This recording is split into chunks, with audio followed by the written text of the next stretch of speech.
Hi, my name is Kirk, and this is part 4 of my Mercedes-Benz Museum video series. In part 2 as I was saying, in part 2 of my video series, I discussed how Daimler-Benz's genius creation of the automobile kickstarted Mercedes-Benz, the car company. As time went by, automobiles started to become even more advanced with each new year. Eventually, a new category was created: luxury cars. Mercedes-Benz looked at companies such as Bugatti, Rolls-Royce, Bentley, and so on and so forth, and said, hey, why not we create a luxury car as well? So, in Mercedes-Benz's pre-war 1920s to 1940s era, they started to make a whole bunch of high-end luxury cars to compete with these big companies.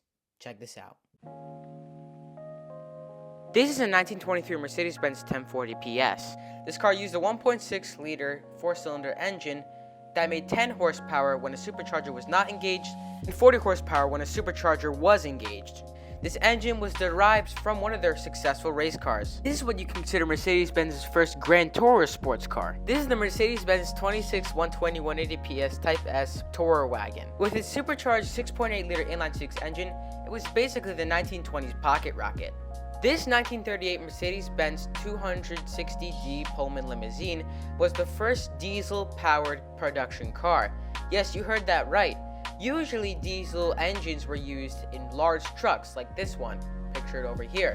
Since Mercedes diesel engines were popular in their trucks, Mercedes decided to use them and experiment with them in cars. Now that the energy from a Yappuccino has weared off, it's time to drink another one and move on to this car. This is the Mercedes-Benz 770 Tourer wagon, nicknamed the Grosser Mercedes, which just means big Mercedes.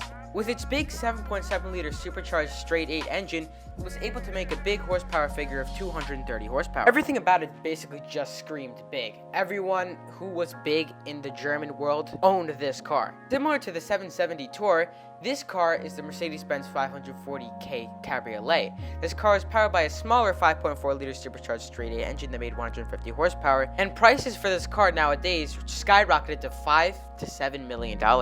Similar to the Mercedes-Benz 540K was the Mercedes-Benz 500K Special Roadster. It had a 5-liter supercharged inline-8 engine that made 180 horsepower. Even though this car had a smaller engine and less horsepower compared to the 770 and 540, this car did have an aerodynamic advantage.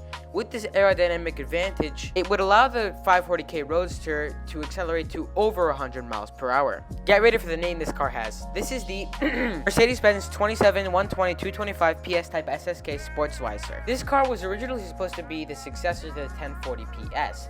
This car was both lighter and faster than the 1040 PS, considering it had a supercharged inline-six engine, making even more horsepower, as well as a top speed of 190 miles per hour. As a result, Mercedes was successful in the hill climb races they competed in. Only 30 examples of the Mercedes-Benz 27 120 225 PS Type SSK Sportsweiser remain. Unfortunately, just as Mercedes-Benz's luxury car era was at its peak, World War II struck.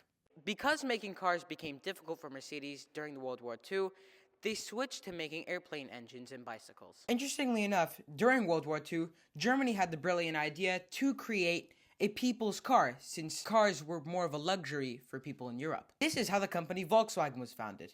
Volkswagen quite literally means people's car. Volks, people's, car, wagon.